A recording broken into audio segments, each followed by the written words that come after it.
So now NBCC limited आप देखें यहाँ पर क्लोजिंग जो है वो ऑलमोस्ट 70 रुपए 71 रुपए के आसपास क्लोजिंग हुई है और यहाँ पर एक बहुत बड़ी टर्न अराउंड स्टोरी चल रही है जो कि आपको यहाँ पर डबल करता हुआ देखने को मिल सकता है एनबीसीसी का स्टॉक। इसके पीछे का रीज़न क्या है, एक एक डिटेल को समझेंगे। सेक्टर वाइज कंपनी ये कैसी है, पीएसयू कंपनी है, बिलोंग करती है। ऑर्डर बुक काफ़ी स्ट्रॉन्ग है, सब कुछ बहुत स्ट्रॉन्ग है। यहाँ पर स्टॉक एक बेहतरीन प्रदर्शन करके दिखा सकता है। तो अभी अगर आप देखेंगे तो 5 साल के उच्चतम स्तरों पर, यानी कि अगर आप देखें तो यहाँ पर जो 2019 का जो हाई है वो आपका यहाँ पर 69.30 का है। स्टॉक 70 रुपये 75 पैसे पर क्लोजिंग है, 72 रुपये का हाई है।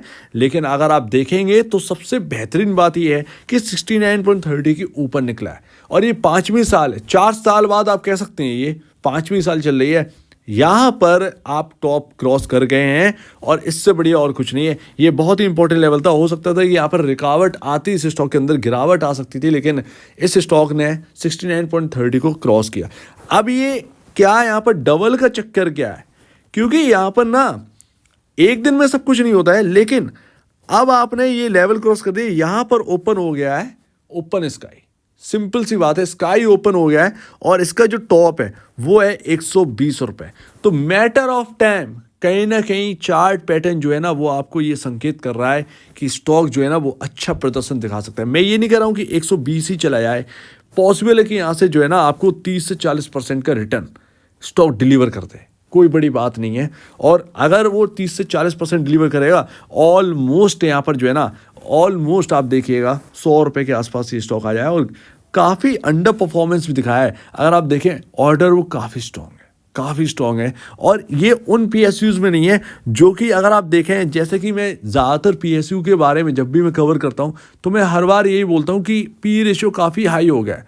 मतलब यहाँ पर स्टॉक भागे जा रहे हैं लेकिन महंगापन बहुत हो गया, तो समझ में नहीं आ रहा है कुछ। एनबीसीसी के यहाँ पर अगर आप देखेंगे तो ये चीज़ें नहीं मिलेगी। एक अच्छी मैनेजमेंट, एक अच्छी पेडिग्री आपको देखने को मिलती है जो कि यहाँ पर जो है ना स्ट्रॉन्गनेस दिखाती है। और अभी तो मैंने आपको 1 ईयर कैंडलस्टिक चार्ट दिखाया, 1 डे कैंडलस्टिक चार्ट दिखा दिया ना, आप दंग रह जाएंगे कि ये चल क्या रहा है। इतना बढ़िया पैटर्न, इतना शानदार पैटर्न है। अभी फिलहाल अगर आप देखेंगे तो 36.60 का पी रेशियो है। आपका इंडस्ट्री भी 97.68 का है, 97.68 का, और आप काम कर रहे हैं 36.60 के पी रेशियो पर।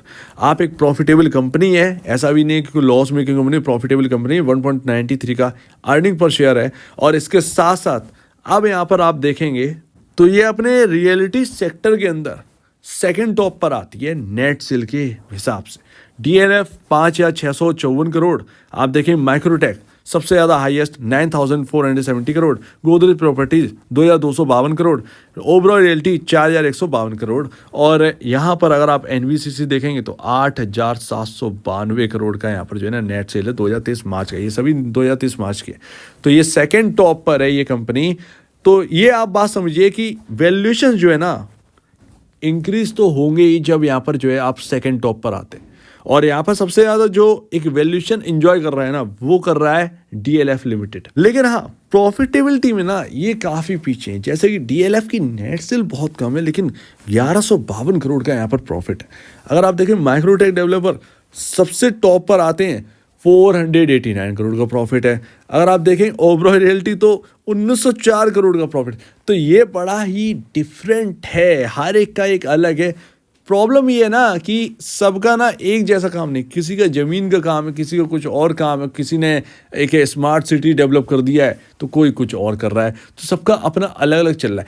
एनबीएफसी क्या है, सरकारी है, तो सरकारी ऑर्डर इनको सबसे ज़्यादा मिलते हैं, तो वो यहाँ पर एक मैटर करता है, वो भी यहाँ पर मैटर करता है। सो दैट एनबीएफसी जो है ना एनबीसीसी वो 270 करोड़ का प्रॉफिट जो है यहाँ पर कर रही है 2023 मार्च के हिसाब से। और कंपनी की जो यहाँ पर मैनेजमेंट जो है वो ये कह रहे हैं कि यहाँ पर प्रॉफिटेबिलिटी जो है ना वो इंक्रीज करके 400 से 500 करोड़ तक लेकर जानी है। लेकिन एक सबसे बढ़िया बात जो कि इन कंपनियों में नहीं दिखाई देती है, एनबीएफसी में दिखाई देती है, ये सभी के ऊपर कर्ज है। NBFC zero debt company, zero, और यहाँ पर जो है कोई कर्ज नहीं।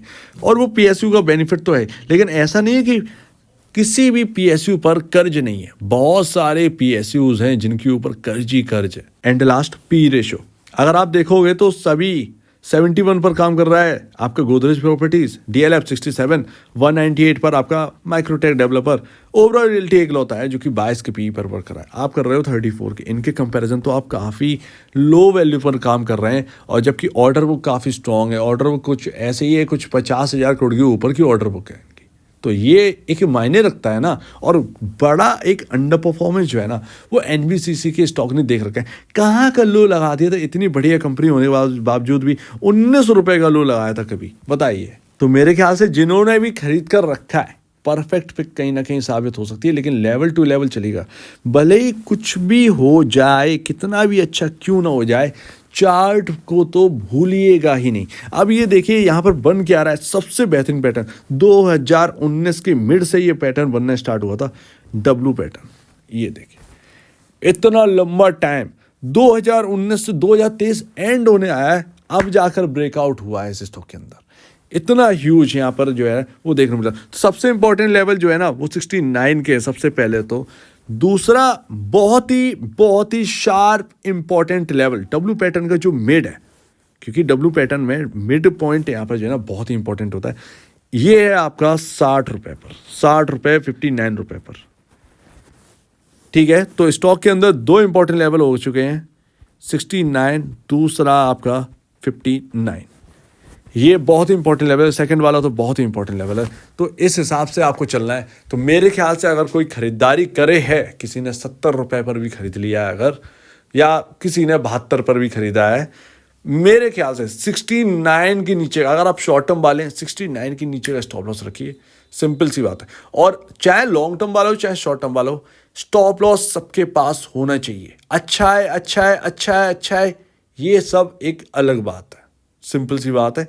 अच्छा है, बहुत अच्छा है, कुछ भी हो, लेकिन आपके पास स्टॉप लॉस होना ही चाहिए। स्टॉप लॉस मस्ट है, मस्ट। तो मैं स्टॉप लॉस के बेसिस पर ही चलूँगा। अगर किसी को शॉर्ट टर्म में एंजॉय करना है ना प्रॉफिट, और अगर ये वाकई में यहाँ पर ना बेहतरीन पिक है, तो स्टॉप लॉस रखिए। सिंपल सी बात है, सिंपल सी बात है, स्टॉप लॉस रखो और प्ले करो। तो स्टॉप लॉस के हिसाब आप देख लीजिए, और यहाँ पर इंपॉर्टेंट लेवल जो है उस हिसाब से आप स्ट्रेटेजी बना के चलिए। तो मेरे ख्याल से ये कहीं ना ये पैटर्न जो है वो ब्रेकआउट मिला है, और इस हिसाब से चलना चाहिए स्टॉक। अच्छा खासा रनअप यहाँ पर देना चाहिए। तो आप क्या कहना है इसके ऊपर कमेंट सेक्शन में कहिए, और वीडियो देखने के लिए वो तो धन्यवाद दोस्तों।